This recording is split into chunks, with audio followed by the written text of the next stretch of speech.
اور اس وقت کا تذکرہ سنو جب تمہارے پروردگار نے فرشتوں سے کہا کہ میں زمین میں ایک خلیفہ بنانے والا ہوں۔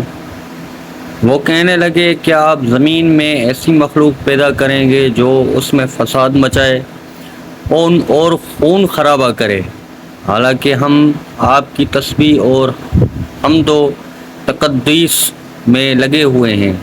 اللہ نے کہا میں وہ باتیں جانتا ہوں جو تم نہیں جانتے۔ اور آدم کو اللہ نے سارے نام سکھائے، پھر ان کو فرشتوں کے سامنے پیش کیا اور ان سے کہا اگر تم سچے ہو تو مجھے ان چیزوں کے نام بتلاؤ۔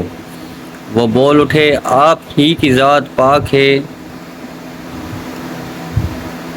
جو کچھ علم آپ نے ہمیں دیا ہے اس کے سوا ہم کچھ نہیں جانتے۔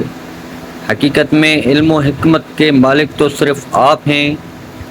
اللہ نے کہا آدم تم ان کو ان چیزوں کے نام بتا دو۔ چنانچہ جب اس نے ان کے نام ان کو بتا دیے تو اللہ نے فرشتوں سے کہا کیا میں نے تم سے نہیں کہا تھا کہ آسمانوں اور زمین کے بھید جانتا ہوں، اور جو کچھ تم ظاہر کرتے ہو اور جو کچھ چھپاتے ہو مجھے اس سب کا علم ہے۔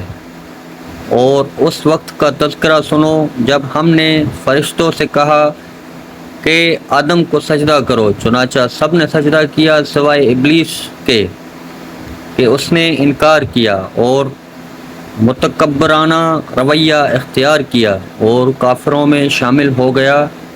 اور ہم نے کہا آدم تم اور تمہاری بیوی جنت میں رہو اور اس میں سے جہاں سے چاہو جی بھر کے کھاؤ، مگر اس درخت کے پاس بھی مت جانا ورنہ تم ظالموں میں شمار ہوگے۔ پھر ہوا یہ کہ شیطان نے ان دونوں کو وہاں سے ڈگمگایا اور جس عیش میں وہ تھے اس سے انہیں نکال کر رہا۔ اور ہم نے آدم، ان کی بیوی اور ابلیس سے کہا اب تم سب یہاں سے اتر جاؤ، تم ایک دوسرے کے دشمن ہو گئے